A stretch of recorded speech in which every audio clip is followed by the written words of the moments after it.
Hey, welcome to another edition of Kyle Meredith with the interview series presented by WFPK at WFPK.org, Consequence of Sound, and the Consequence Podcast Network. Thank you so much for joining. I am so happy to say hello to this next guest, Mr. Declan McKenna, with a brand new record called Zeros. Hello, sir. Hiya, how's it going? It's great. It's good to see you. First, I want to compliment you. You've got one of my favorite records of the year. I'm still finding new things in this record, Zeros. There's so much going on musically and lyrically with the concept and the story.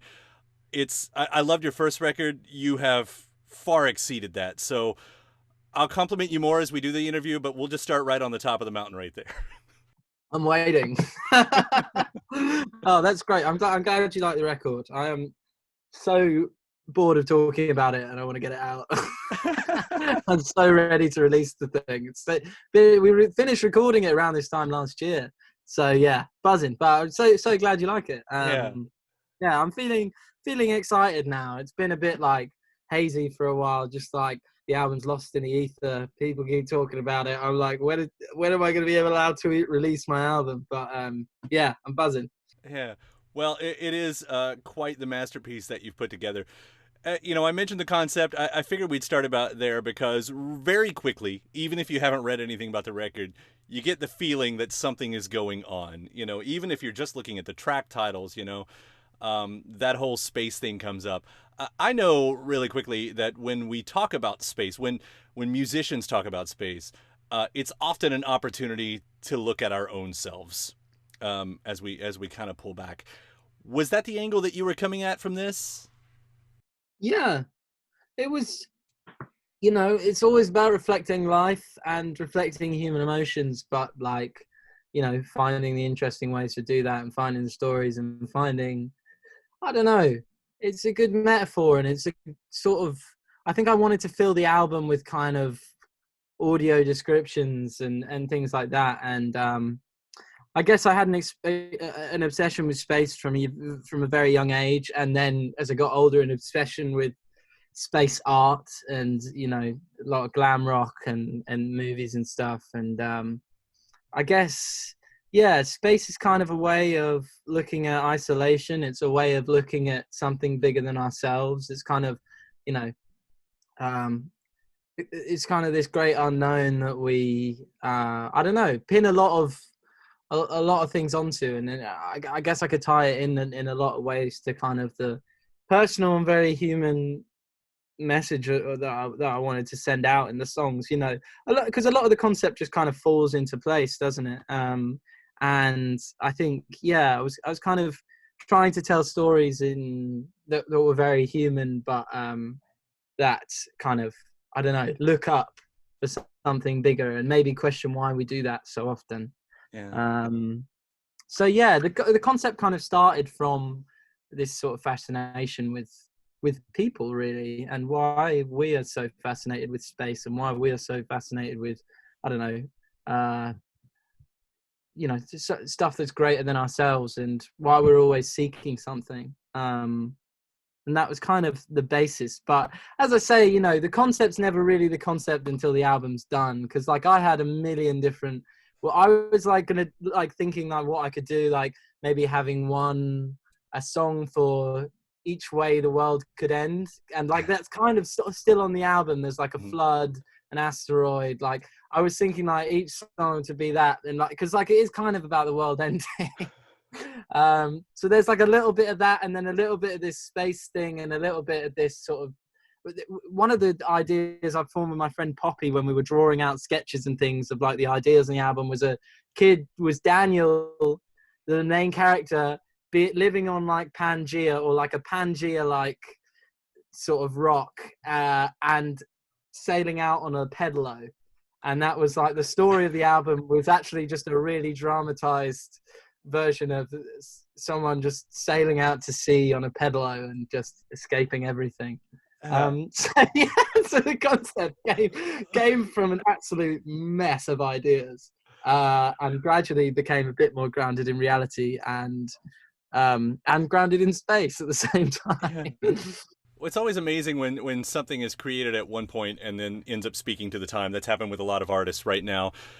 I've found that even beyond the obvious things that's happening in 2020, I've found it's really interesting that there seems to be something zeitgeisty in the era about, like, the words in other interviews that I've done, artists invoking the name Carl Sagan and the pale blue dot has come up so many times about, the concept of pulling away and seeing Earth as that tiny blue speck, and think about how ludicrous, of course, all of our problems, that we create down here are, and various versions of that, including what you've done here on Zeros. And that's, I don't know that, I wonder what we'll be saying about this era, I guess, 30 years from now, when we look back on the art from this. Yeah, it's interesting. I feel like there's like a few different groups that always come out times like this. There's like the kind of direct movement of like, we are locked inside, and then there's like the that they're like, I can't fucking write about that. I'm sick of this. Like, there's those two sort of thought bubbles that come into the art. But obviously, the album's nothing to do with the pandemic, really. But like, in the sense of like this time being one of isolation, being one where we are faced with threats that have been set up by our own structures, effectively by the best of our knowledge. This time has come about through our own civilization and farming and whatever which way, living in close proximity with animals. So we're faced with the challenge that is, that questions the basis of what society is now. It's based off of selling goods, and based off of a lot of the time farming in close proximity and living in close proximity with animals. And that's just one small thing that like is being threatened. That is our own sort of doing, and it's like a blip in this thing that's been fine for however long. And then I don't know. So I feel like that does kind of tie into the album in terms of questioning ourselves and like questioning like, is the world we've created really good for us? Are we really or are we being good to the world? And it's right. Like, so it does kind of tie in where it's like not exactly a self-made mess, or although there's some people who believe it is, but like it's something that is a product of the modern society and the modern way of doing things. And I don't know, that ties in with the fear of the future that I was really pouring into this album. What will we do to ourselves? Right. Well, it's that crossroads of, taking what you said there, but it's the crossroads of capitalism, of agriculture, of population, and then you throw in religion on top of that. You can't actually see what I'm saying. There's a book actually behind me called The Story of B by Daniel Quinn that actually deals with a lot of that. It talks about population, how we came to be an agriculture society that went capitalistic and all that. And much like that book, the moment when you throw religion in there, you of course throw in, it becomes what about psychology and sociology. I'm trying not to get too heady here, but I found that really interesting from the beginning, from You Better Believe.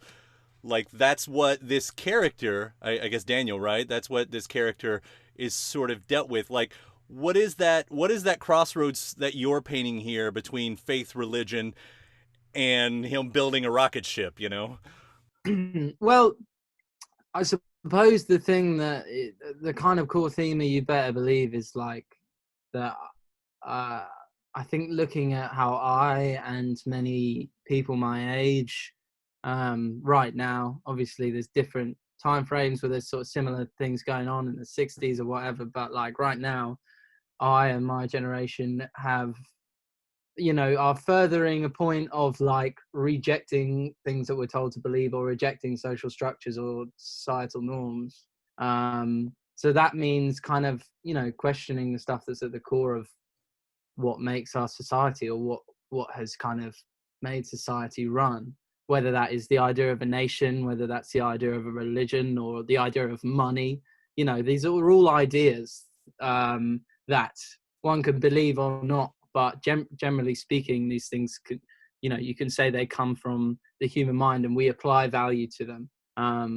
And I think that's what You Better Believe is like you, because you know, as the start of the album, you're kind of thrust into You Better Believe, and it's like you are thrust into this world where it is quite forceful, and it's like that's how the song is. It's like you're going to get yourself killed if you don't sort of do the right things or whatever. And it's you know, that's kind of the place you're thrust into, and that's kind of the world for many people. But there's a big movement of rejecting that, and I think maybe the album, one way of looking at it is telling the story of, you know, being thrust into a world where you are told all these things to believe, rather than taking a step back and looking at it for yourself, and what it can lead to. Because sometimes, you know, being forced to believe one thing can lead you to believing something else that isn't necessarily helpful. You know, you can it's we're constantly pushing each other away by our sort of forceful nature, and by our sort of controlling nature as a you know, as a race of people, at least. You know, that's what can be seen in many cases, I think, with a lot of young people around the world, with on the internet especially. There's just so much stuff, Right. and it's very intense. So much stuff, very eloquent here, I but think when it's yeah, that big, that's what you have to say. There's just so much stuff. so Yeah. much Yeah. stuff. Like, especially right now, there's so much stuff. Every day you're like, oh, more stuff, really? It's like part of you is like, this is getting really juicy now, and part of you is like, what are we doing? I'm really full of existential dread right now. It's like, Well, I do love within the songs, you know, kind of pulling that back into the record here. I love, you know, from what you said right there about, you know, you're going to get yourself killed, that the character doubles down, throws it back at him, and says, "I'll do this or die trying." I mean, that's, yeah. yeah, Well, yeah, it's kind of like yeah. It's funny. I always imagined Be an Astronaut as like the second song on the album, as being like I would have like the first moment, which kind of gives a bit of an idea of how the world is now, and then Be an Astronaut is almost like a little throwback, and it's like, you know, do you remember you had dreams that were away from, you know, this stuff, You Better Believe, you know, and I kind of always imagined it in that way. That's one of the kind of parts of the record that was genuinely like, you know, kind of ingrained in the concept from the start, and that kind of forced it to kind of have this, at least a dream or a glimmer of space. And there's maybe a little bit more than a glimmer of space on the album now. But yeah, I always kind of imagined it that way. well, you've even referenced, in I think another interview, or maybe multiple interviews, but you know, a little bit of a Major Tom thing going on here, and even Major Tom himself. That story has very little to do with the time spent in space. It's more of the destruction of a character, you know, and that's, Yeah, I guess that's what I get from here. yeah, that's it. It's like, you know, becoming so far away from reality, or becoming so far away from, you know, society, and it can be very freeing, but it can also destroy you. You know, losing a sense of community, losing or finding a sense of community in something damaging, or Hmm.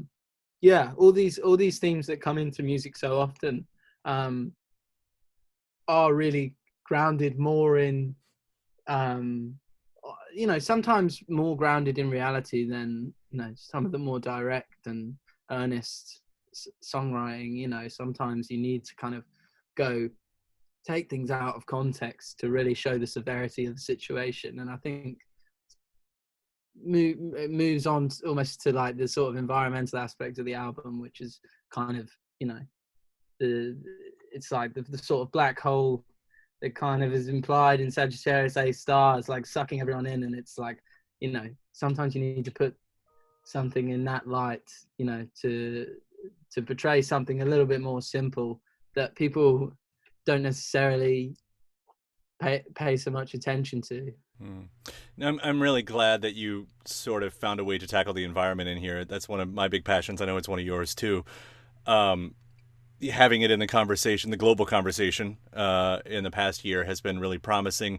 whether or not we see the changes. I think we have to make some administrative changes around here in our country first to make that happen. But I know that's not an easy topic to tackle as a songwriter too. I mean, there have been bad songs about the environment, and there have been a handful of really good songs. And the way you kind of slip that in there is, it can be a cringeworthy thing to go about, and that's kind of the thing for me. Was like, I am a pretty hardline environmentalist. Like, me and my whole family went vegan at the same time. We're all just like, when it got onto this big wave of environmentalism, kind of through that and kind of through a few other things anyway. But that is a big important thing. I try and play a role in like the Extinction Rebellion protests and stuff in London when they've happened and things like that. Like, it is so important to me, but it's also, I love pop music, and I don't want the songs to bore anyone, and I don't want to be over explaining. The simplest way possible to get the message across, I think, is for me the way I musically go about things. I remember my best friend from school, James, he said to me once, which kind of ties into this. He said to me quite recently, actually, because I was just like, man, it's been such a busy time, like blah blah blah, like doing all of this. I was like, things are going really well, but it's like pretty hard work. He was like, it's funny, man, like back in school when you were like starting out, like you could have been a bit like Billy Bragg, but you turned into like a teen sex symbol. And I was like, there's a little nugget of truth to that. I wouldn't have quite put it in those words, but like, it's kind of environmentalism in a slightly more fun way, or like, the political aspects have come about in a less, serious and overt way, and sometimes they're just, sound like fun, silly songs, and that's kind of the half the fun. Yeah. Well, you do it really, really well. And while we're talking about that fun, I don't want to pass over the musical side of this too, because it's epic. I mean, what you're doing is epic here. Hearing that, first off, like a song like Be an Astronaut, basically almost came, formed, from the ether, from the gods at 30 minutes on a piano, as you've talked about. Yeah, but I'm also curious about, then you take these to Nashville, to a Nashville studio. And I specifically point out that it's Nashville because, I'm right up the road. I'm 2 hours from Nashville. And I know the work ethic in those studios is different because it's work. I mean, the mentality in a Nashville studio is to work quickly. It's business almost. What was it like going from the environment of those first records, where it's really you having the control, bedroom, et cetera, to an environment like this, and still being able to produce something this big? Yeah, I mean, the thing was, it's a little more nuanced, I guess. Like, because a few years ago, I would do stuff at home, or like, I recorded Brazil with my friend Max at his university, but then started working with James Ford on the first album. And that was interesting, like going into a studio, but like going to Nashville and working with Jay, who produced the album, Jay Joyce, was just it was a really rewarding process. Like it was quick. It was fast paced. We did it recorded everything in about 5 weeks. And the band were there for 3 weeks, and we did basically a song a day. We did the core, live take of it, and then I sort of expanded in the following weeks. But like, I don't know, it was fast in a really positive way, because like when you go into working in proper studios from recording in your bedroom, like stuff takes so much time, or like, the thing was, we were recording at Jay's studio, like it's his place that's just like a renovated church. It's just amazing, this huge room. And like anything I wanted to play, as soon as I said I wanted to play it, like one of the engineers had it set up for me. So it was like as close as you could get to recording in your bedroom, but just with a fucking like big shot producer, and, just like this amazing. And it was so nice because we like there was moments for everyone to have a creative spin, and it was like, Jay would be there for a while, and sometimes he'd want to go on a tangent for one of his ideas, but like sometimes we would do the live take with me and the band, and he would be like, right, you guys know what you're doing, and he would just like leave us to it for a few hours. And that's actually like was kind of beautiful, because being in the studio, sometimes you are just a bit like, do I have to make sure everything's okay with the producer, like, but like there was just a good level of trust where we could all kind of let each other carry out our ideas. And it was very quick process, but like I wanted it to be that. I wanted it to be raw. I wanted to, you know, digitally mess with things and have it not just be a straightforward rock and roll band record, but like it was about capturing those special moments and the rawness of the performances. And I think that's what working out there allowed us to do. Felt very, very free. We weren't tied to anything that we were normally in London. It was just like we were either in the studio or just chilling with our friends in Nashville, of which we have actually quite a few now.